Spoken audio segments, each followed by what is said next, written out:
할렐루야. 네, 오늘 설교 제목이기도 한데요.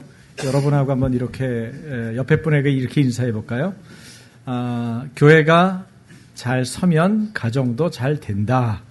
옆에 분에게 한번 얘기해보세요. 교회가 잘 서면 가정도 잘 된다. 네, 당신 가정도 잘 되기 바랍니다. 할렐루야. 네. 두 분이 같은 가정이면 우리 가정이라고 그러겠네요. 그죠? 하나님 말씀 보겠습니다. 에베소서 5장인데요. 5장 28절에서 33절까지만.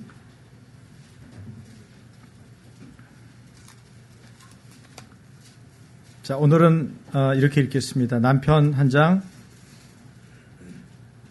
아내 한 장, 한 절 이렇게. 짝수절은 남자들, 홀수절은 여자들. 네, 남자 여자 읽겠습니다. 28절 남자입니다. 다 같이. 이와 같이 남편들도 자기 아내 사랑하기를 자기 자신과 같이 할지니 자기 아내를 사랑하는 자는 자기를 사랑하는 것이라. 여자분들이요.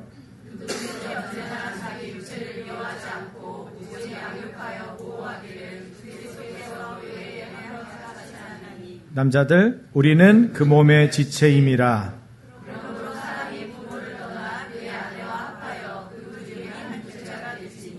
남자, 이 비밀이 크도다. 나는 그리스도와 교회에 대하여 말하노라.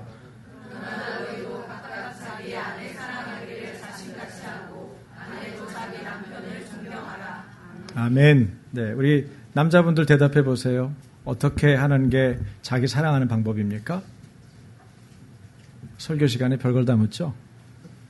지금 읽으셨잖아요. 어떻게 하는 게? 아내 사랑하는 게 자기 사랑하는 거다. 아내 사랑이 내 사랑이다. 다시 한번 해볼까요? 다 같이. 아내 사랑이 내 사랑이다. 나 사랑하는 거다. 나 사랑하는 방법은 아내 사랑하는 거다. 예. 이 원리가 사실은 그리스도와 교회의 관계에 대한 원리라는 거예요.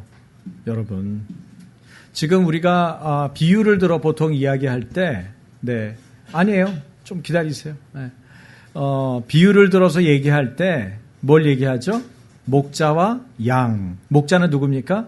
예수님. 우리가 믿는 예수님이고 양은 누구예요? 믿는 성도. 그러니까 목자와 양의 관계를 어떻게 또 얘기해요? 바로 우리 성도와 주님의 관계를 목자와 양의 관계로 얘기하죠. 그래서 우리는 양이고 예수님은 목자시다. 그렇게 비유하잖아요. 마찬가지로 아내와 남편, 신랑과 신부의 관계를 그리스도와 교회, 그러니까 교회는 신부고 그리스도는 누구예요? 신랑이죠. 신랑 되신 그리스도. 그렇게 비유하면서 오늘 이 내용을 바울이 얘기하고 있거든요. 그래서 오늘 얘기를 보면 32절에 보시면 이 비밀이 크도다. 나는 그리스도와 교회에 대하여 말하노라. 그렇게 말을 해요. 지금 남편 얘기하고 아내 얘기 실컷 하다가 갑자기 느닷없이 뭐예요? 32절 보니까 그리스도와 교회에 대하여 말하노라. 그렇게 말하거든요. 네. 부부가 사랑하면은, 하나님께서 이제 주시는 많은 열매들이 있어요. 그 중에 하나는 뭡니까? 자녀죠. 그쵸? 자녀인데 오늘 그 두 번째 자녀를 주신 한 가정이 있어서, 명규 형제님은 혹시 같이 못 오셨나요?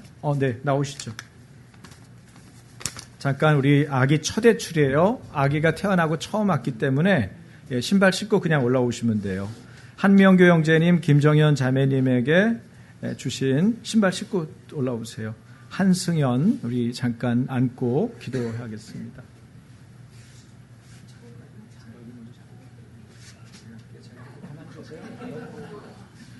네, 제가 아기를 잘 알아요.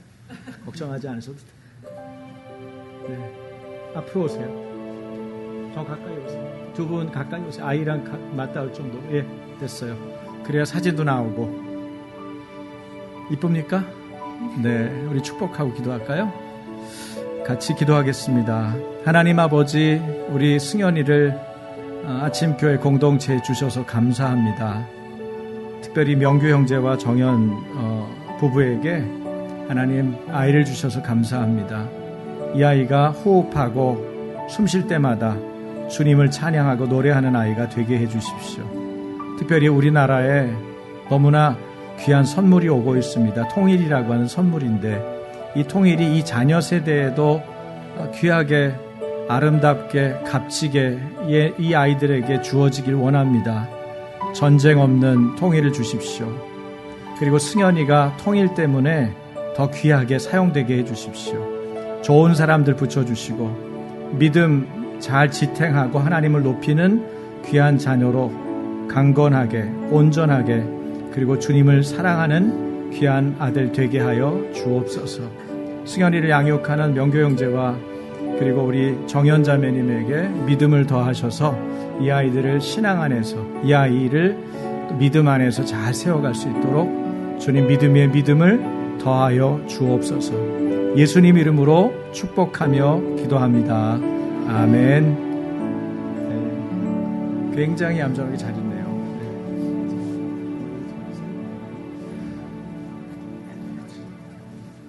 네, 애가 놀랄까봐 박수 안 합니다. 네, 혹시 왜 박수도 안 치냐? 안 한다니까. 네. 이게 말을 잘 들어야 돼요. 우리 예고 학교 애들하고는 어떻게 하냐면 제가 예고 그러면은 얘네들이 학교 작게 얘기하고 제가 예고 작게 얘기하면 얘네들이 학교 그렇게 크게 얘기하게 돼 있어요. 그런데 아이들이 제가 작게 예고 그러면 학교 그렇게 크게 내는데 제가 크게 예고 그러면 애들이 어떻게 하는 줄 아세요? 그럼 작게 내야 되잖아. 그죠? 조금 큰 애들은 작게 학교 이렇게 작게 얘기하는데 작은 애들은 말을 안 해요. 말하면 틀린다는 걸 아니까 조금 작게 하라는 얘기인데 작게 안 하고 이게 입을 다물고 있어요. 자, 우리가 오늘 말씀을 보면서 이제 하나 둘씩 이제 말씀을 풀어가 봅시다. 여기 지금 에베소서 5장 21절에서 6장 9절까지의 얘기는요, 인간관계에 대한 얘기입니다. 지금 오늘 무슨 주일인지 혹시 아세요? 오늘 어버이 주일이죠. 그죠? 네, 어버이 주일이에요. 그리고 또 우리 부부를 생각해 볼 수 있는 그런 가정에 대한 생각을 해볼 수 있는 그런 날이죠. 그런데 이 에베소서 5장 21절에서 6장 9절까지의 내용은 서로 복종해야 되는 인간관계, 남편과 아내, 부모와 자녀, 종과 상전과의 관계 안에서 어떻게 크리스찬으로서 지내야 되느냐, 이 인간관계에 대한 얘기를 하고 있거든요. 근데 여기에 대한 중요한 전제는 뭔지 아세요? 전제는 딱 하나예요. 뭘까요? 하나님을 경외하는 것입니다. 따라서 해보시겠어요? 하나님을 경외함이 지혜의 근본이다. 예, 성경은 누누이 이 얘기를 하고 있어요. 하나님 경외한다는 게 뭐냐? 하나님 두려워하는 겁니다. 하나님 두려워하는 건 뭡니까? 하나님이 살아계시고 우리 가운데 역사하신다는 걸 믿는 거예요. 하나님이 살아계시면 두 가지를 하시죠. 하나는 어떤 일을 하세요? 하나님이 크게 볼 때, 여러 가지 일을 하시지만 그중에 크게 볼 때, 하나님이 우리를 위해서 하시는 일은 하나님이 우리를 사랑하시죠. 그렇죠? 그래서 그 사랑을 느끼고 사랑이 힘이 돼가지고 우리가 살아갈 수 있는 살맛 나는 인생을 살 수가 있어요. 그래서 하나님 사랑하시기 때문에 예수님을 보내주셨고, 또 예수님이 십자가에 못 박혀 죽으신 다음에 하늘에 올라가신 다음에 누굴 보내주셨어요? 하나님의 영인 성령님을 보내주셨고, 그 성령님이 내 안에 계셔서 나에게 지혜도 주시고 또 뭐도 주세요? 힘도 주시고 은혜도 주시고 이런 것들을 하나님께서 주시는 거예요. 하나님의 은혜가 없으면 사실 살아갈 수가 없어요. 사랑으로 오신다죠. 그 다음에 또 뭐예요? 하나님은 공의롭거든요. 하나님은 사랑이시지만 공의의 하나님이세요. 하나님의 사랑이 부드럽게 느껴지면 공의는 부드럽게 느껴진다기보다는 약간 두렵게 느껴져요. 그래서 하나님의 공의를 만날 때 우리는 그분을 두려워하게 돼요. 구약의 사람들은 하나님을 얼굴을 볼 수가 있었어요? 없었어요? 못 봤죠. 하나님을 보는 자는 죽었어요. 그냥 그 자리에서 그 거룩하신 하나님을 본 것만으로 그냥 죽임을 당했어요. 그런데 하나님이 우리 눈에 보이게 하셨어요. 그게 누굽니까? 하나님의 아들 예수님이에요. 예수님이 인간의 몸을 입고 오셨죠. 우리에게 오셨기 때문에 우리는 이제 하나님을 보고 예수님을 보고도 죽지 않아요. 그런데 하나님이 그 공의를 나타내실 때 어떻게 하세요? 심판하시죠. 잘못된 것에 대해서, 그릇된 것에 대해서 심판하세요.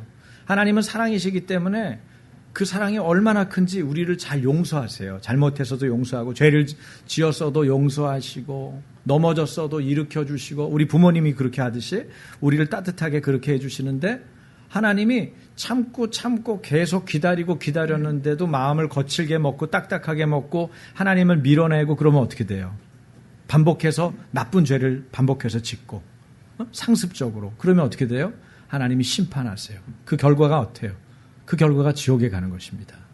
그래서 예수 믿으면 지옥 간다 그런 얘기가, 예수 안 믿으면 지옥 간다 그 얘기가 뭐 예수 안 믿으면 바로 가는 거다 뭐 이런 것도 있지만 어떤 면에서는 바로 가는 것도 있어요. 그게 뭔지 아세요? 하나님이신 그분하고 내 관계가 끊어져 있기 때문에.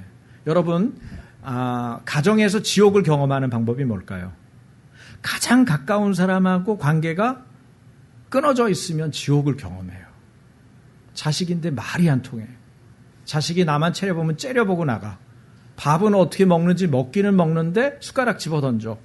그러면 어때요? 지옥이 따로 없죠. 애 키우는 게 지옥이에요. 저놈의 새끼만 누가 좀 데려갔으면 좋겠다. 그렇게 말할 수 있는 거야, 지옥이. 남편하고 아내하고 극대극이야. 말만 하면 싸워. 그러면 어때요? 부부관계가 가정이 지옥이죠. 부모님하고 자녀가 그럴 수도 있고 자녀와 자녀가 그럴 수도 있어요. 형제끼리 앙숙이야. 그래서 뭐 흉기만 안 들었지 서로에 대해서 할 수 있는 모든 비수를 말로 다 던지는 거예요. 그러면 어때요? 지옥이죠. 그러니까 가장 가까운 사람이 관계가 끊어져 있고 어긋나 있으면 그건 지옥을 경험하는 거예요. 그런데 거기서 천국을 경험하는 방법도 있어요. 그건 서로에 대해서 끊임없이 용서하는 겁니다. 오래 참고 오래 기다려주고 오래 바라봐 주는 거예요. 지금 당신이 완성되지 않았어도 당신은 완성될 사람이라고, 과정 중에 있다고, 당신이 지금은 잘 뛰지 못하지만 얼마든지 당당하게 걷고 뛸 수 있다고 기대해주고 바라봐주는 거예요. 그게 뭐예요? 사랑입니다. 제가 TV 프로그램 중에 어떤 TV 프로그램인지는 정확하게 기억이 안 나는데 제가 전부를 잘 기억하는 재주가 없어요. 저는 영화를 보더라도 영화를 두 번째 보는데도 새롭게 볼 수 있는 사람이거든요. 저 영화 봤다. 근데 저 영화 어떻게 끝나지? 중간에 누가 나오더라? 기억을 못해요. 제가 보면서도 너무 신기해. 나는 어떻게 영화를 보고 그 영화 감동받았다는 건 알아. 감동받았다는 느낌으로 잔상은 남아있는데 스토리가 기억이 안 나가지고 그래 그 다음에 어떻게 되더라? 분명히 봤는데 그 다음에 어떻게 되지? 그러고서 영화를 보는 사람이거든요. 제가 뭘 기억한다는 건 대단한 거예요. 하나님의 은혜인데 어떤 프로그램에 남자분이 하나 나왔어요. 나이가 60 전후인 것 같아요. 60은 안 돼 보였어요. 그런데 이분이 총각 때 굉장히 가난하고 어렵게 살았어요. 집에 그냥 너무너무 찢어지게 가난한 거예요. 생긴 것도 별로 잘생기지도 못했어요. 제가 볼 때는. 그런데 그분이 어떤 TV 프로그램에서 자기를 소개하는 프로그램에 나온 거예요. 뭐 여기다 뭐 하나 붙여놓고 이분은 설명하는 거 있잖아요. 요새 아주 재밌게 많이 하죠. 그런 프로그램들이. 근데 뭐냐면은 첫 번째 자랑은 두 아들이 있는데 두 아들을 우리나라 최고의 대학에 장학생으로 둘 다 입학시켜가지고 졸업을 시킨 거예요. 가난하고 아주 형편없이 어려운 가정의 아버지인데, 그러니까 장하죠. 어쨌든 자녀 교육을 어떻게 시켰는지 좋은 학교 보냈고, 그리고 학교만 좋은 데 나온 게 아니고 애들이 괜찮아. 성품적으로도 보니까 성품적으로도 괜찮게 키워놨어요. 그러니까 훌륭한 거죠, 아버지가. 그런데 이 아버지가 자기에겐 전혀 하지 않고 아내 얘기를 시작을 하는 거예요. 자기 결혼 어떻게 했는지부터. 근데 결혼 어떻게 했냐면은 이 가난하고 별로 생긴 거 없고 가진 거 별로 없는 이 사람이 부잣집 딸을 만난 거예요. 보통 여러분 우리가 드라마 보면 이 반대죠. 여자가 오히려 어렵고 남자가 굉장히 재벌 뭐 2세라든지 이래가지고 만나야 이 드라마인데 현실은 반대더라고. 근데 그분은 거꾸로 돼 있는 거예요. 근데 부잣집 딸이 그러면 어떻게 왔냐. 거기 아나운서들이 너무 궁금하니까 인터뷰하면서 MC가 이제 물어보는 거예요. 어떻게 이분하고 결혼하게 됐냐. 근데 두 분이 이제 알게 됐는데 여자분이 가만히 보니까 남자가 불만이 이 속에 꽉 차 있는 거야. 자기가 지금 이렇게 사는 것에 대한 불만. 나는 이렇게 안 살고 다르게 살 수 있다. 나는 이걸 뚫고 나가고 싶다. 그 어떤 그 열정? 그런데 그 해결되지 못한 그 속에 있는 그 열정을 누가 봤어요? 사랑하는 여자가 사랑의 눈으로 본 거예요. 그래가지고 어떻게 생각을 했냐면 이 사람 지금 가난하고 지금은 이 사람이 가진 게 없고 심지어는 배우지 못해서 학교도 졸업을 못하고 남들이 볼 땐 형편없는 사람이지만 이 사람은 잘만 도와주면 사회에 크게 기여할 만한 제목이다. 그렇게 볼까요, 여자가? 젊은 여자가. 부잣집 딸이. 와, 그 여자 대단하지 않아요? 그리고는 자기 인생을 건 거예요. 그러니까 집이 어땠겠어요? 난리가 났죠. 뜯어말리고 심각하게. 왜 결혼을 이런 남자하고 하냐? 너 미쳤냐? 그래가지고 딸하고 끊었어요. 인연을 끊어버려요. 그 스토리가 원래 있는 스토리인가 봐요. 원래 실제로 끊었어요. 그쪽 가족들이 아예 안 만나. 딸을 취급도 안 하고 결혼식에도 참석도 안 하고. 상관없어요. 이 여자는. 부잣집 딸 이 처녀는 자존감이 되게 높아요. 그래서 결국은 이 남자랑 결혼해가지고 이 남자 공부하라고 뒷바라질 하느라고 일이라고는 아르바이트도 하나 안 해본 여자가 계속 뒷바라질 하면서 남자가 중학교 졸업하고 고등학교 졸업하고 대학교 졸업하고 학교 다 나왔어요. 그러면 이제 학교 다 나왔으니까 뭐가 쫙 길이 열리고 막 돼야 되잖아요. 근데 그렇게 안 되고 그 다음에 또 어떻게 됐냐면 뭘 사업을 벌렸는데 사업을 2번이나 말아드셨어, 또 이분이. 그나마 또 잘 가던 일을. 그러니까 아주 너무너무 시달리는 거죠. 여자가 안 해본 일이 없을 정도로 별일을 다 해본 거야. 그런데 이 남자가 결국은 버젓한 자리를 잡았고 아이들 둘은 버젓하게 좋은 학교 나와가지고 지금 그러니까 거기에 MC들이 특별히 불러들여서 얘기를 들어볼 만한 사람이 돼 있는 거예요. 여러분, 거기에는 뭐가 가장 중요한 키일까요? 남자 안에 있는 나는 이렇게 살 수 없어. 나는 극복할 거야. 나는 이런 데서 이렇게 굴러갈 인간이 아니야. 나는 언젠가는 내가 이걸 뛰어넘을 거야. 하는 그런 어떤 그 사람 남자의 마음일까요? 아니면 이 젊은 부잣집 딸이 이 남자를 믿어주고 올인해서 끝까지 몇십 년이고 고생하면서 뒷바라지 해주고 결국은 믿음을 계속 실어준 그 여자의 몫일까요? 자, 해답은 여러분이 가져가십시오. 전 모르겠어요. 두 분 다 중요하겠죠. 중요한 건 뭐냐면 남자와 여자 두 분 다 결혼 생활을 잘했다는 거예요. 주 안에서. 서로를 믿어주고 바라봐주고 기다리면서. 그리고 자녀들이 그 덕에 어려움들을 많이 극복한 엄마 아빠 덕에 상당히 성숙한 상태에서 공부를 한 거죠. 이 사람 남자분이 막일을 할 때도 이 자기가 검정고시를 많이 쳐봤기 때문에 이제 공부하는 방법을 알잖아요. 그러니까 거기 외우는 그 목록들을 쫙 손으로 다 정리하고 코팅을 해가지고 아이들한테 그걸 줬대요. 큰아들, 작은아들. 일하면서라도 보면서 외워라. 아빠도 이렇게 해서 검정고시를 쳤다. 그래서 애들이 계속 지네들도 아르바이트 하면서 그거 외우고 똑같은 방식으로 한 거야. 근데 그렇게 성과가 좋은 결과물이 나올 줄은 설마 몰랐던 거죠. 여러분, 인간관계의 토대는요, 하나님을 경외하는 겁니다. 하나님을 두려워하는 거예요. 근데 하나님 경외하고 하나님 두려워하는 건 뭔지 아세요? 하나님이 이 자리에 함께 계신다고 하는 주님의 임재에 대해서 늘 의식하는 거예요. 내 삶 가운데 하나님이 나와 늘 함께 하신다고 하는 임재를 늘 의식하는 거예요. 지금 우리 집인데 내가 이 사람하고 좀 계약하려고 커피를 마시는데 내가 밥상에서 내가 밥 해가지고 내가 지금 먹고 있는데 그 자리에서도 하나님이 이곳에 계신다고 하는 그 임재를 의식하는 게 뭐예요? 하나님을 경외하는 태도입니다. 여러분 말씀을 보세요. 개역개정판과 표준세번역의 에베소서 5장 21절이에요. 저기 올려놨습니다. 자, 우리 남자분들 읽으세요. 시작 21절. 그리스도를 경외함으로 피차 복종하라. 똑같은 내용이에요. 여자분들, 여러분은 그리스도를 두려워하는 마음으로 서로 순종하십시오. 자, 말을 바꾼 게 있죠. 뭘 바꿨어요? 경외함이라는 말을 두려워하는 마음이라고 다른 번역본에서는 바뀌어 있죠. 그 다음 복종이라는 말이 뭐로 바뀌어 있어요? 순종이라는 말로 바뀌어 있어요. 여기서 중요한 단어는 복종입니다. 자, 누구에게 요구한 거예요? 남편, 아내 둘 다 요구한 거예요. 특별히 성경에서는 아내들의 복종을 많이 이야기합니다. 그런데 이 복종이라는 단어를 잘못 오해하면 여자분들이 정말 성경에서 걸림돌이 돼요, 이게요. 근데 그렇지 않습니다. 이건 얼마든지 디딤돌이 될 수 있는 말이에요. 이 복종하라는 말을 먼저 좀 이해할 필요가 있는데, 복종하라는 말은 휘포타소라는 말인데, 휘포타소. 한번 따라해 보시겠어요? 휘포타소. 휘포라는 말은 뭐뭐 아래에 있다는 얘기예요. 타소라는 말은 배치하다는 말이에요. 그러니까 무엇 아래에 배치하다. 그게 복종하다예요. 뭘까요? 남편의 권위 아래에 자기를 두는 것을 복종하는 거라는 거예요. 누군가의 권위 아래 자기를 두는 것을 복종하다라고 얘기하는데, 중요한 거는 이 복종하다는 거는 강압에 의해서 억지로 압력에 의해서 복종하는 게 아니에요.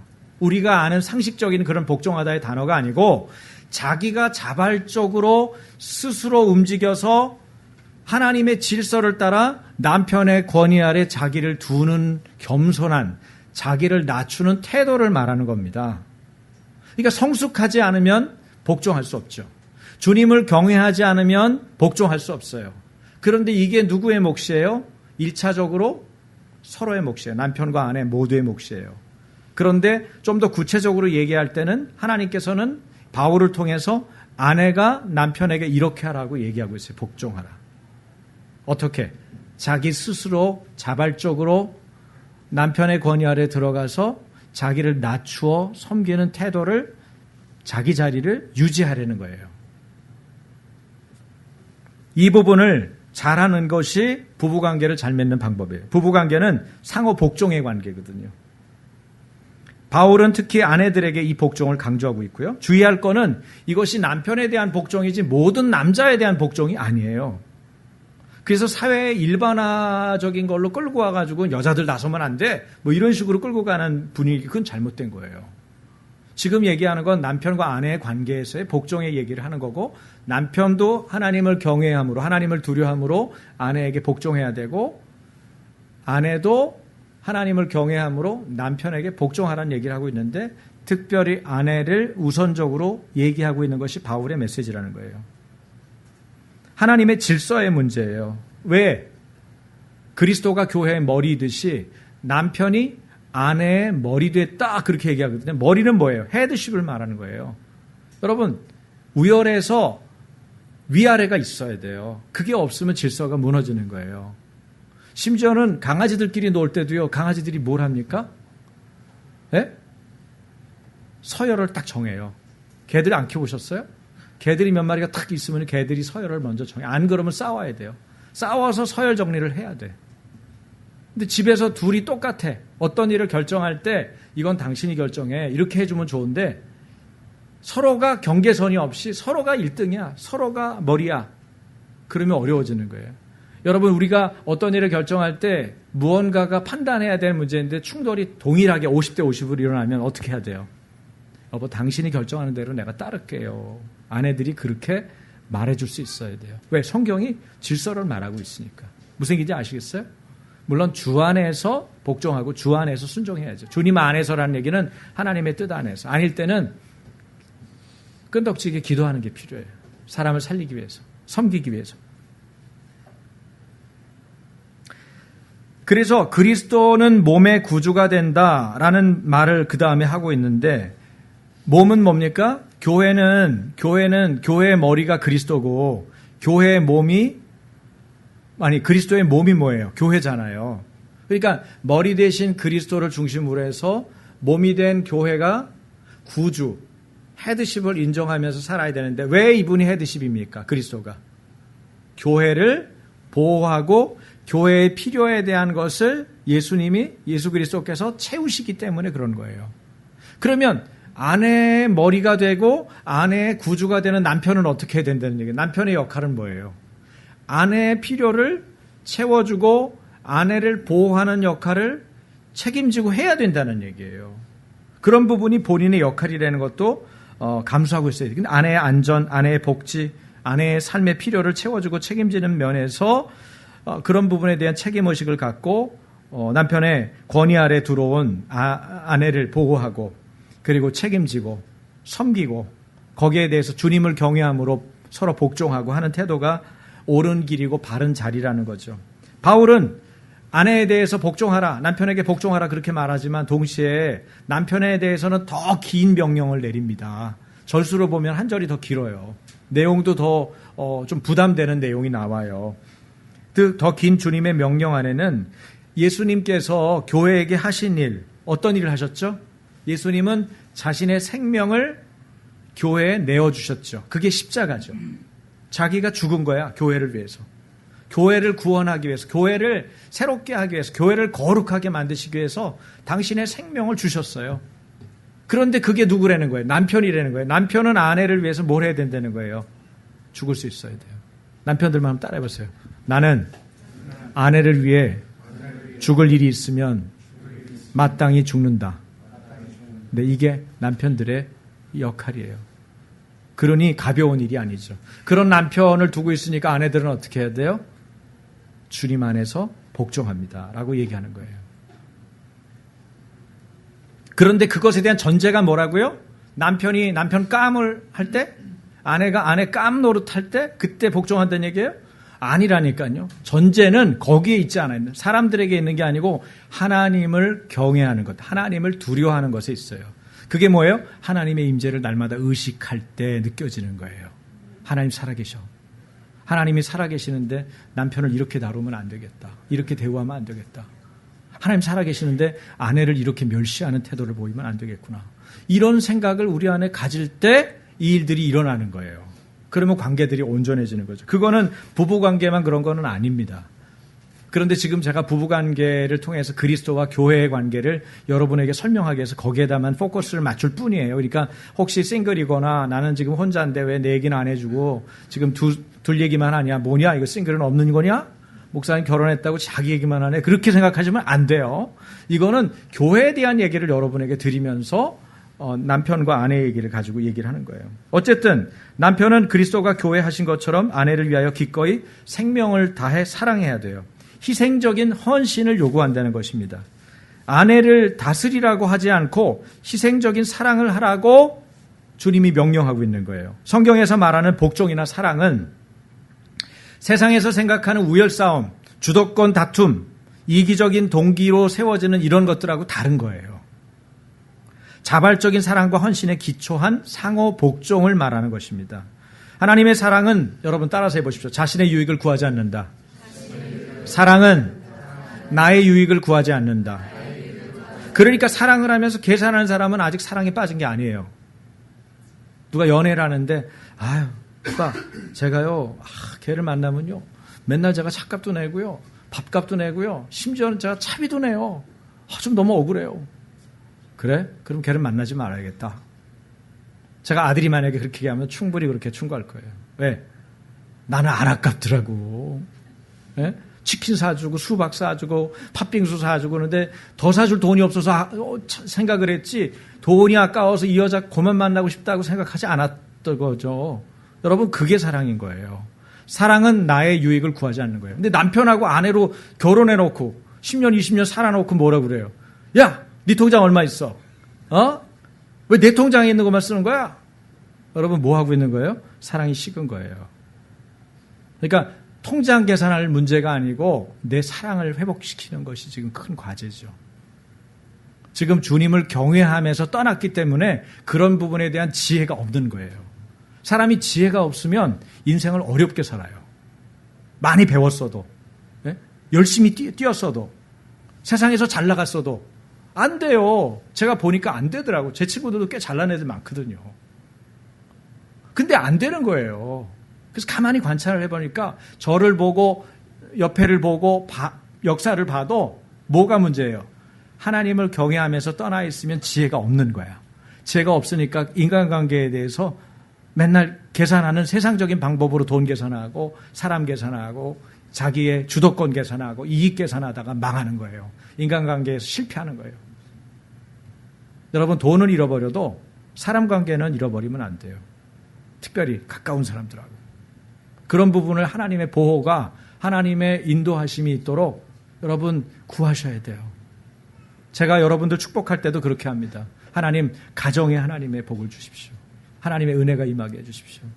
결국 모든 싸움은 왜 합니까? 우리 가정 지키려고 하는 거예요. 우리 가정만 지킬 수 있다 그러면 모든 싸움을 얼마든지 할 수 있어요. 가정을 건드리는 거 가만 안 놔두는 거예요. 우리 가정과 교회를 깨트리고 무너뜨리는 존재다. 절대 용납할 수 없는 거예요. 누가 됐든지 간에. 나하고 어떤 뭐 좋은 관계에 있었든 말든 우리 가정을 깨트리고 우리 교회를 깨트리고 그런다 그러면 그건 봐줄 수가 없어요. 선을 넘은 거예요. 도를 넘은 거예요. 그렇기 때문에 치열하게 피 흘리기까지 싸우는 거예요. 왜 죄하고 우리가 심각하게 싸워야 됩니까? 바로 그놈의 죄가 우리의 소중한 관계를 다 잃어버리게 하기 때문에 그래요. 왜 거룩이 중요합니까? 지금 계속해서 남편들에게 세 가지 요구를 하거든요. 나중에 보세요. 에베소서 5장 26절에서 27절 보세요. 남편들 읽어보십시오. 26절에서 27절 남자들 같이 읽습니다. 시작. 그리스도께서 그렇게 하신 것은 교회를 물로 씻고 말씀으로 깨끗하게 하여서 거룩하게 하시려는 것이며 티나 주름이나 또 그와 같은 것들이 없이 아름다운 모습으로 교회를 자기 앞에 내세우시려는 것이며 교회를 거룩하고 흠이 없게 하시려는 것입니다. 뭐뭐 하시려 그게 뭐예요? 그게 목적이에요. 그리스도께서 교회를 신랑 대신 그리스도께서 신부 대신 교회를 어떻게 한대요? 거룩하게 하시려는 의도를 갖고 있어요. 그렇죠? 그래서 자신을 내준 거예요. 자신이 십자가에 못 박혀서 죽으신 이유가 뭐예요? 교회를 거룩하게 하시려고. 그 다음에 또 뭐예요? 네? 티나 주름 없는 영광스러운 것으로 드러나도록 나타내시려고 예수님께서 십자가에 못 박혀 죽으신 거예요. 그 다음 또 뭐예요? 거룩하고 흠이 없게 하시려고. 여러분 같은 얘기죠. 약간씩 조금 설명과 수식어가 다른 것 뿐이지 뭘 하는 거예요? 예수님 닮게 하려고. 제가 거룩을 예수님 닮는 거라고 얘기했잖아요. 예수님 닮게 하시려고 예수님이 십자가에 죽으신 거예요. 그런데 자기 실력으로는 예수님 닮을 수가 없어요. 예수님의 거룩이 와야 하나님을 면전에서 얼굴 뵈도 죽지 않을 텐데 하나님 나라에 들어갈 수 있을 텐데 하나님 나라에 들어갈 수가 없는 거야. 이 죄 때문에. 그러니까 어떻게 해요? 그 거룩을 만들어주시는 가장 키워드, 그 다음에 다리를 놓으려고 당신이 십자가에 죽으신 거예요. 예수님이 길을 만들어내신 거예요. 독하신 거죠. 사랑에 있어서는 하나님은 진짜 독해요. 하나님이 죽으셨고 하나님의 아들을 죽이셨으니까 독한 거죠. 독한 사랑이에요. 왜? 살리려고.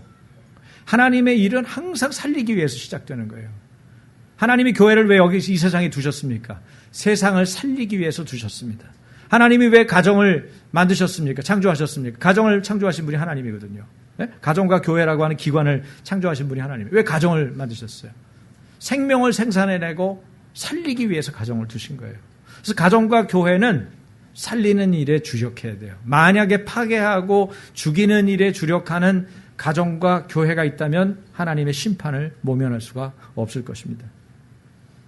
교회는 불의하고 더러운 사탄의 저주와 속박으로부터 풀려나 거룩하고 흠없고 정결한 신부 같은 교회를 세우기 위해서 하나님께서 담보로 자신의 아들을 주신 거예요. 아내에 대한 이와 같은 남편의 고귀한 헌신적 사랑이 아내를 영광스럽게 나타내죠. 거룩하게 만듭니다. 이것이 구원하신 하나님, 우리를 구원하신 하나님의 뜻이기도 하죠. 28절에 보면은 아내가 남편에게 어떤 존재인지를 말해주죠. 28절 다 같이. 이와 같이 남편들도 자기 아내 사랑하기를 자기 자신과 같이 할지니 자기 아내를 사랑하는 자는 자기를 사랑하는 것이라. 여러분, 자기 아내 사랑하는 것, 이것이 자기 자신을 사랑하는 거다, 그렇게 말하고 있어요. 왜 그럴까요? 아내와 남편은 한 몸이기 때문에 그래요. 자기를 사랑하는 방법은 자기 아내를 사랑하는 것으로 성취되는 거예요. 바울은 남편이 아내를 자신의 몸종이나 하녀처럼 취급하는 것을 허용하지 않습니다. 이게 무슨 얘기인 줄 아세요? 당시 그리스 로마 세계에서는 남편의 정실 부인만 자식을 낳고 가정을 지키는 존재로 여겼어요. 남자들은 첩을뒀거든요. 좀 돈 좀 있다 하는 놈들은 전부 첩을뒀어요. 그래가지고 자신의 성적인 욕구를 거기 첩에게 충족시키고, 그 다음에 사회적 활동을 할 때 좀 똑똑한 첩을 둬가지고 동반자 어떤 것들을 상의하고 일끌고 할 때 정실 부인은 애 낳는 그 역할만 하면 되는 거고, 자리에는 그대로 앉혀놓지만 그게 사람 할 짓입니까?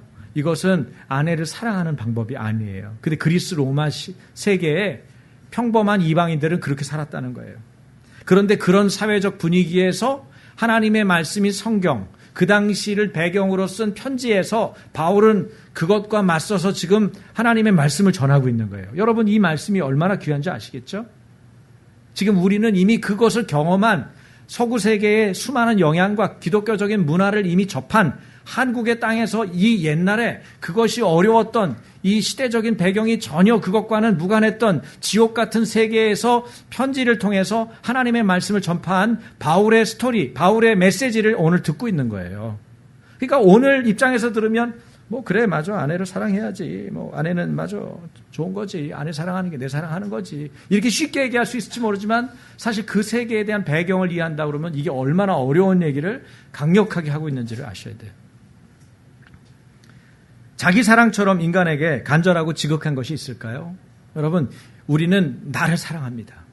이기심 때문에 항상 내중심적으로 봐요. 내가 보니까 내가 생각하니까 내 생각에는 항상 내 중심이에요.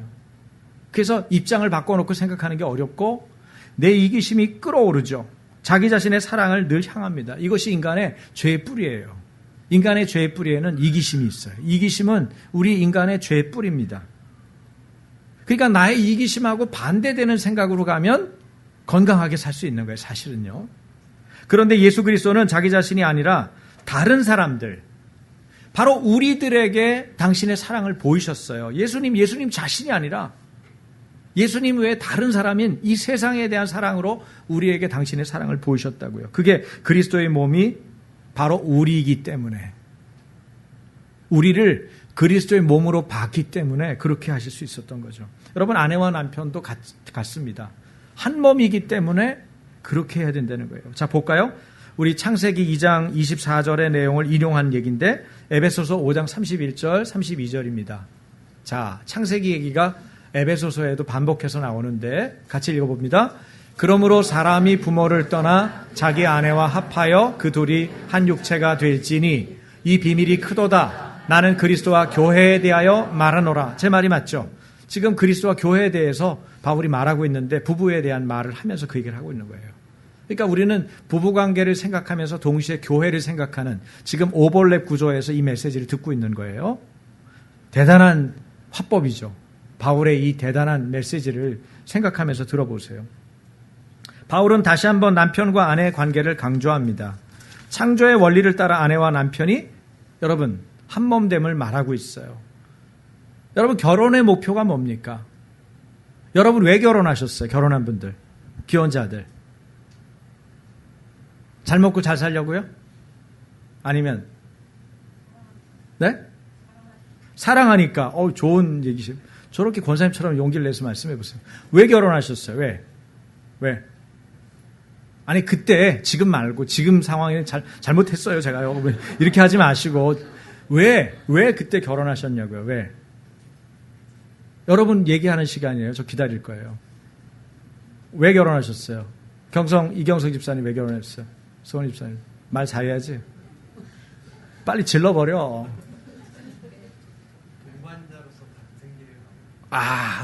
되게 멋있는 말 생각했는데 그 짧은 시간에 동반자로서 멋진 길을 가고 싶어서. 이야 대단하네. 네, 좋습니다. 왜 결혼하셨어요? 최정필 집사님 왜 결혼하셨어요? 사랑하니까 결혼했어요. ING시죠? 네.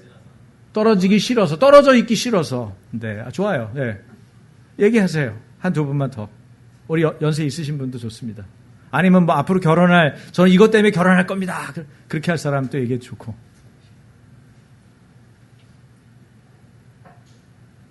장정원 집사님 왜 결혼하고 싶어요? 여기는 지금 아직 총각이거든. 왜 결혼하고 싶으세요? 안 하기로 했어요? 네?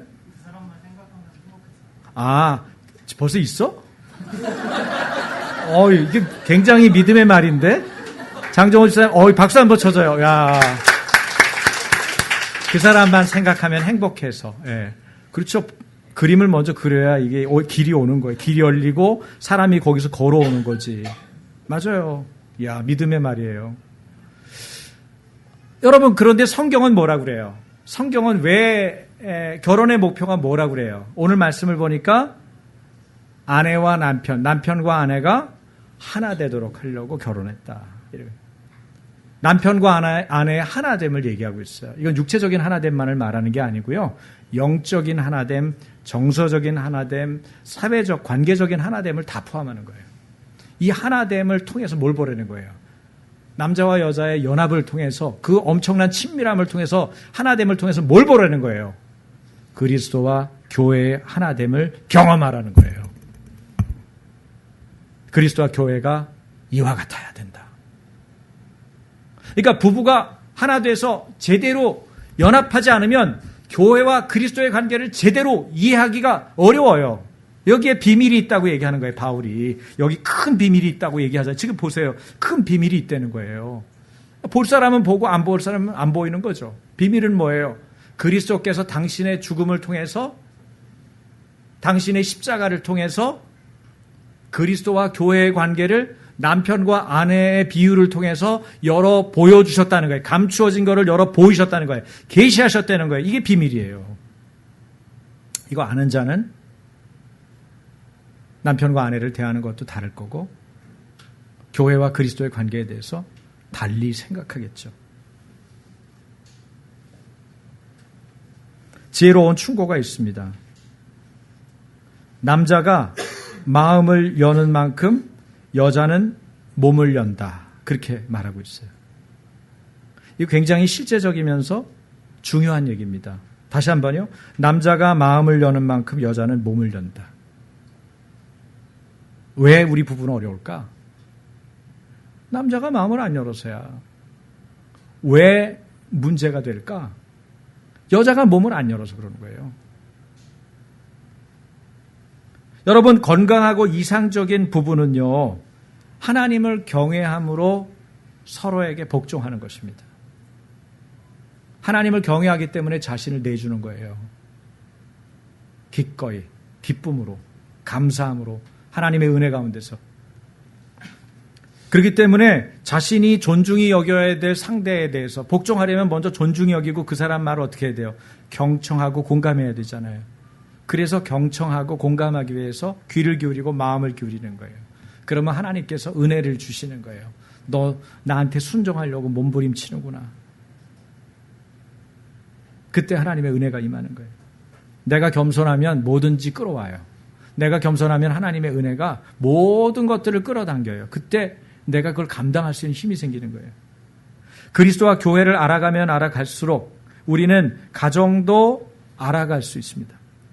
마치 목자와 양의 관계를 알아가면 알아갈수록 그 비유에 맞게 목자이신 그리스도와 양으로 비유된 성도의 관계를 이해할 수 있고 그 이해에 대해서 점점 깊어지는 것과 같아요. 자, 또 재밌는 얘기 한번 해볼게요. 하나님은 여러분 여자를 뭘로 만들었어요? 남자는 흙으로 만들었다고 그랬고 여자는 남자 아담의 갈빗대. 왜 갈빗대일까? 머리뼈 이렇게 하나 이렇게 해가지고 머리뼈로 하면 안 될까요? 머리뼈로 하면요 여자가 남자를 쥐고 흔들까봐 머리뼈로는 안 했대요. 발목뼈로 하면 될 거 아니에요. 발목뼈. 그러면 남자들이 여자를 우습게 알기를 발바닥에 밑바닥에 그 뼈처럼 여기고 막 짓밟고 함부로 대할까봐 그 발목뼈도 안 했다는 거예요. 그러면 갈비뼈는 뭐예요? 갈비뼈는 뭐 하는 거예요, 역할이? 네, 심장, 폐 이런 거를 보호하는 아주 중요한 기관이죠. 생명과 연관된 그 가만히 보면 하나님이 인간을 창조했을 때 정말 중요한 기관은 단단한 뼈로 보호했죠. 그렇죠? 머리뼈도 그렇고 여기도 가슴도 그렇잖아요. 뼈, 이 폐와 심장을 보호하도록. 그래서 외부 공격으로부터 상처받거나 다치기 쉬운 심장과 폐를 보호하는 몸의 주요 방어기관이 갈빗대인데 그 갈빗대로 누굴 만들었대요? 여자를 만들었다는 거예요. 여자가 갈빗대로 만들어졌다니까요. 그러면 남자들, 이 갈빗대 활용을 잘 하셔야 돼요.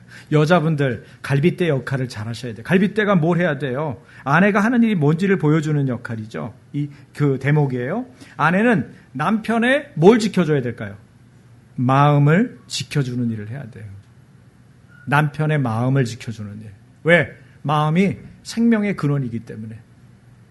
마음을 지키는 자는 성을 빼앗는 자보다 낫다고 그랬어요. 그런데 남편들은 마음 지키기가 너무 힘들어요. 세상에 나가면 유혹도 많고 내 시야를 끄는 일도 많고 욕심도 생기고 좀 뭔가 잘한다고 이렇게 어깨도 한번 내밀 만한 일을 저질러 보고 싶거든요.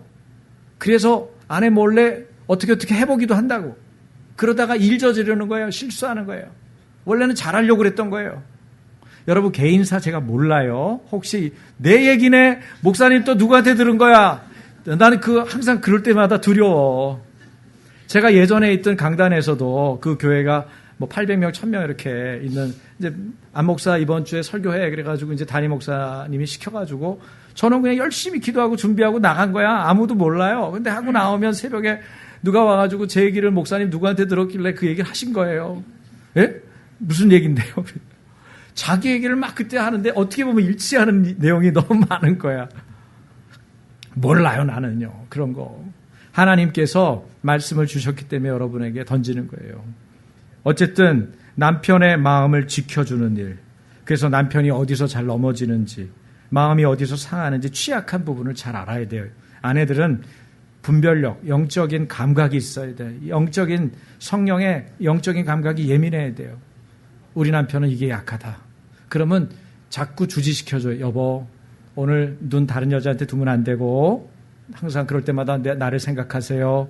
이렇게 방법은 여러분 마음대로 하세요. 그렇게 하든지 뭐 여보 사랑해요. 그리고 한번 안아주든지 방법은 여러분 방법인데 제가 뭐 테크닉까지 다 알려줄 수는 없는 거니까 여러분 방법으로 하는데 남자가 잘 넘어지고 취약한 부분은 어쨌든 알아야 돼요.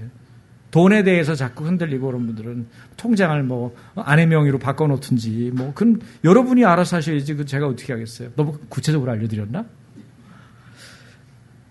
어쨌든 아내가 세상의 맹렬한 공격에서 언약의 배우자인 남편을 보호하는 일을 맡았다는 것입니다. 그 역할을 위해서 갈빗대로 만들었다는 거예요. 상당히 동의가 되는 얘기입니다. 그런데 아내들은 종종 남편의 갈빗대를 자기가 무너뜨리려고 그래요. 그게 뭡니까? 남편의 자존심을 공개적으로 사람들이 있는 데서 무너뜨리고 지켜주지 못합니다. 그래서 남편에게 무안을 주고 마음의 상처를 줘요. 그때 남편은 갈빗대가 부러지는 것 같은 고통을 경험합니다. 남편이 우리가 바라는 든든한 남편이 아닐 때, 신실하고 믿음직한 남편이 못 될 때 아내는 자꾸 남편을 무시하고 싶어집니다. 당신 좀 남자다워봐. 남자가 그게 뭐야?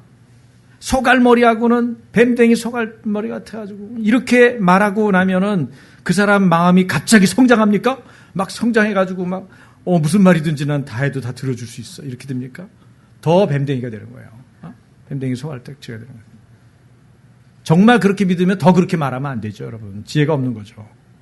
네? 오히려 격려해줘야죠. 약할 때, 형편없을 때도 용기를 내서 뭔가 앞서갈 때. 이건 좀 다른 원고에 없는 얘기입니다만은 행동주의 심리학자들 중에 행동수정법이라는 게 있어요. 행동수정할 때 행동을 교정하고 수정하는 그런 테크닉이 있거든요. 그때 어떻게 해요?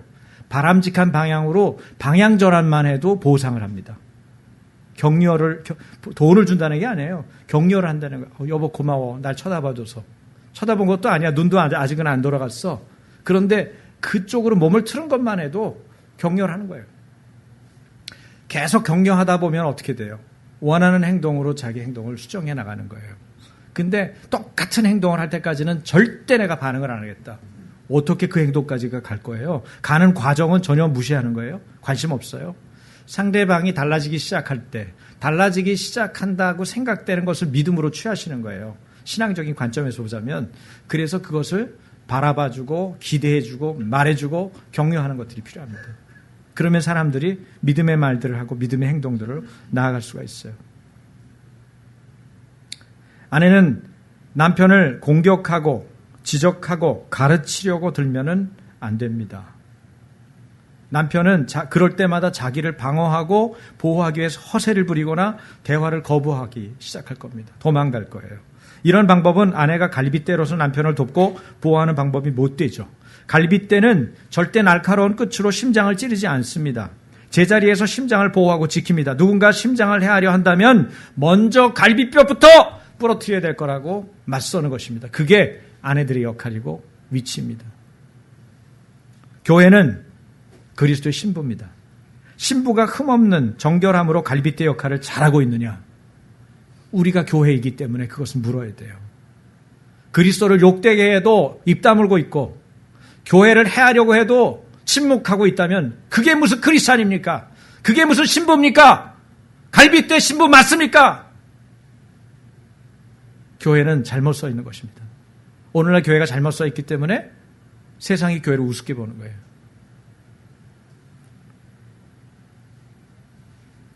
물론 그렇다고 아내가 성령의 역할까지 대신할 필요는 없어요. 다만 남편을 위해서 끊임없이 기도하고 그의 인생에 하나님의 부르심과 인도하심을 보여달라고 간절히 남편을 위해서 기도하고 중보하셔야 돼요. 또 알아야 할 것은 남편에게 이 중요한 문제를 하나님이 직접 말씀하실 것이며 거기에 맞는 장소와 때와 방법이 주님의 손에 있다는 사실도 명심해야 됩니다. 내가 들었어 여보, 당신 이렇게 해야 되는 거야. 이러지 말라는 거예요. 그 중요한 거는 하나님이 남편에게 직접 얘기하실 거예요. 왜냐하면 가정에 아내의 머리로 하나님이 세우셨기 때문에 그분을 존중하고 기다리라는 거예요. 물론 여러분이 마음을 나눌 수는 있어요. 내가 기도할 때 이런 마음이 들었어요. 뭐 당신도 같이 기도해 보면 좋겠어요. 이런 정도의 말은 얼마든지 하셔야겠죠. 이렇게 남편에게 선을 행하고 악을 행하지 않으려면 먼저 아내가 스스로 겸손히 자신을 낮춰야 합니다. 그것이 하나님을 경외함으로 두려움으로 하는 복종이죠. 그 권위 아래 자신을 스스로 두는 것이에요. 이것이 아내의 역할이고 아내의 역할이 바로 세워지면 남편도 자기 자리를 잡아가게 되어 있다는 거죠. 아내의 경건하고 순종적인 행동이 여러분의 남편들의 구원에 연결되기를 주님의 이름으로 축원합니다. 내가 할 일을 하고 남의 일에 매달리지 않는 것, 주님을 신뢰하는 것이 가장 중요합니다. 남편의 목도 마찬가지입니다. 남편의 목도 있어요. 아내의 첫 번째 필요는 뭘까요? 아내의 첫 번째 필요는 남편들의 인생에서, 남편의 인생에서 아내가 가장 우선순위가 높다라는 것을 말해주고 표현하는 것입니다. 남편들 따라해보세요. 아내가 목소리 이렇게 작게 하면 밥도 못 얻어 먹어요. 아내가 나의 영순이다. 아내 이름이 영순이가 아니고 우선순위에 있어서 영순이라고요. 자신을 그리스도께서 교회에 아낌없이 온전히 희생해서 내주신 것처럼 아내를 위해서 기꺼이 아낌없이 내주는 일이 무엇인가를 놓치지 않아야 돼요. 그리스도의 관계를 빼고는 아내가 항상 영순이어야 돼요. 여러분이 한번 스스로 생각해 보세요. 나의 취미생활 5가지를 뽑는다면 뭐가 있을까? 그 취미생활을 얘기하겠죠. 나는 난 취미생활 이런 5가지가 있지. 그러면 그 중에 가장 상위에 있는 취미생활하고 아내하고 아내가 개인적으로 만나달라고 얘기할 때 어떤 것을 우선순위로 해야 돼요? 예? 여러분, 남편들. 아유, 목사님, 그건 안 되는데요. 제가 너무 좋아하거든요. 그 종목은요, 제가 어느 날도 해야 돼요. 아니요, 그러면 안 돼요. 아내하고 시간 내는 것을 우선적으로 하셔야 돼요. 생각보다는 아내와 집중적으로 부부관계를 가지고 얘기한다든지 없어요. 애가 있는 분들은 꼭 애를 껴가지고 얘기하느라고 남편 아내 얘기를 집중적으로 해본 적이 없어요. 제가 창피한 얘기지만 20년 넘도록 아내하고 저도 가만히 보니까 우리 얘기에 집중해 본 적이 없더라고. 아내, 남편, 남자, 여자 그 얘기에 집중해 본 적이 없는 거예요. 뭐 목회 얘기하고 교회 얘기하고 자녀들 얘기하고 사회 문제 얘기하고 심지어 정치 얘기도 했는데 둘 얘기를 집중해서 해본 적이 없더라고. 부부 세미나 가서 야, 당신하고 나는 그래도 지도자고 목회자고 이런 부분에 대해서 앞서 있다고 착각을 했는데 보니까 너무 형편없었다. 그렇게 얘기했어요. 그 다음부터 바꿨죠. 그래서 아내하고 남편하고 대화할 일 시간이 있으면 그거를 먼저 내는 거예요. 먼저 내서 그것을 얘기해요. 사실 그 얘기가 너무 중요해요. 그런 관계가 모든 관계를 끌고 가요. 가장 가까운 관계에서 실패하면 나머지 관계가 너무 어려워지는 거예요. 그러므로 가장 가까운 관계가 어려워져 있고 어긋났다면 여러분 포기하지 말고 인내심을 가지고 끝까지 주님께 위탁하면서 나아가십시오. 그러면 그 부분이 풀리기 시작해요. 집중이 해결 방법이에요. 좋아지죠. 우선순위를 재조정했기 때문에 다른 것들이 좋아지는 거예요. 그러면 신기한 거는 부부관계가 좋아지면 애들이 좋아져요.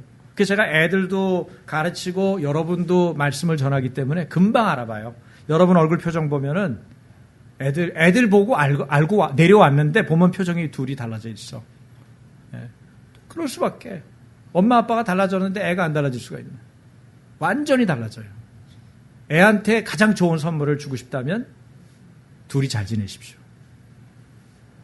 아이가 그래요. 다른 선물 필요 없고 엄마 아빠 싸우지 마. 이게 애들 소원이에요. 첫 번째 소원, 초등학교 애들. 하나님을 경외함으로 서로 복종하십시오. 교회를 보면 볼수록, 교회를 배우면 배울수록, 그리스도와 교회의 관계에 대한 비밀을 알면 알수록 남편과 아내가 어떻게 세워지는지 우리는 알게 됩니다. 비유를 통해서 보여주셨듯이 부부관계는 바로 그리스도와 교회와의 관계와 그 비유가 연결되어 있기 때문에 그래요. 여러분, 그래서 교회가 잘 서면 가정도 잘 되는 것입니다. 교회 안에 그리스도와 교회 관계 안에서 충실하면 가정이 어떻게 서야 되는지를 잘 깊이 있게 깨닫게 되기 때문에 건강해지는 거예요. 교회의 비전과 여러분 가정의 비전은 따로 노는 게 아니에요. 이것이 연결되어 있어요. 그래서 교회가 잘 되는 교회 가면 가정들이 다 잘 되는 거예요. 할렐루야. 여러분 가정이 주님 안에서 잘 되기를 축복합니다. 아니요. 주님 안에서 잘 될 것입니다. 주님 안에서 잘 될 것입니다. 주님 안에서 잘 세워질 것입니다. 할렐루야. 그것이 하나님의 계획이고 하나님의 뜻입니다. 이 시간에 우리 같이 기도하십시다. 하나님, 우리 가정을, 우리 교회를 붙잡아 주십시오. 그리스도와 교회의 관계처럼 그 관계가 거룩한 관계로, 온전한 관계로 하나 되어 연합되는 것처럼 남편과 아내가, 부부가 그리스도 안에서 하나됨으로 우리가 하나님께서 주시고자 하는 만 가지 복을 누리게 해주십시오. 그리고 그 복 때문에 이웃과 이 사회와 국가가 잘 되게 해주십시오. 하나님, 은혜를 베풀어 주십시오. 우리의 육신의 생각을 제하시고 영의 생각을 세우셔서 사망으로 이르지 않고 생명과 평안으로 가도록 기도하십시다. 우리 같이 소리내서 한 5분 정도, 여러분 말로, 여러분이 그냥 형식은 중요하지 않아요. 여러분의 진심이 중요합니다. 하나님 앞에 소리내서 기도하겠습니다. 같이 기도합니다. 하나님 아버지, 저희 가정을 붙들어 주십시오. 하나님 아버지, 저희 부부관계를 붙들어 주십시오. 남편과 아내가 정서적으로, 관계적으로, 하나님 또 물질적으로, 또 육체적으로, 영적으로 하나 되게 해주십시오. 이 하나됨을 위하여 예수님이 십자가에 달려 죽으셨습니다. 십자가에 달리신 예수님의 죽음이 헛되지 않도록 하나님, 신부된 교회가 신랑 되신 그리스도를 맞이할 만한 거룩하고 의미 없고 하나님 주님 앞에 마땅한 신부가 되어서 구비되기를 원합니다. 영광스러운 신부로 구비되게 하여 주옵소서. 정결한 신부로 구비되게 하여 주옵소서. 교회와 가정을 지키고 교회와 가정에 대해서 준비된 일들 때문에 많은 사람들이 이곳에 와서 하나님 아버지 그들을 삼으며 쉼을 얻으며 하나님의 계획을 볼 수 있도록 주님 인도하여 주시옵소서. 아버지, 은혜를 입혀주십시오. 하나님의 사람들로 이들을 세우셨으니 하나님 이들의 자녀들이 온전하게 세워질 수 있도록 부부관계를 주님 온전하게 세워주시고 성령님 붙잡아주시고 하나님 저희 가정에 저희 부부관계 가운데 기름 부어주시고 우리 사랑하는 성도들의 삶 가운데 기름 부어주시옵소서. 주님, 사랑하는 주의 종들과 자녀들을 기억합니다. 어머머스니아는 아이시아레베 그리스도와 하나님 교회의 온전한 관계로 나아갈 수 있도록 신부인 자기 자신을 하나님 의미 없고 정결하게 지키며 하나님께서 받으실 만한 그릇이 되어서 하나님이 쓸만한 그릇이 되어서 하나님 합당하게 세워질 수 있도록 주님 주장하여 주시옵소서. 주님 주장하여 주시옵소서. 하나님 아버지, 거룩하고 흠이 없도록 티나 주름 없는 영광스러운 존재로 있도록 거룩한 신부로 교회된 우리를 불러주셔서 감사합니다. 하나님, 주님의 신부답게 거룩하고 흠이 없어 주님의 나라에 들어갈 때까지, 신랑 되신 예수님을 만날 때까지 우리 자신의 신앙을 바로 세우고 주님과 친밀하고 온전하게 연합한 하나님의 교회, 아침교회 되게 하여 주시옵소서. 빌고 원합니다.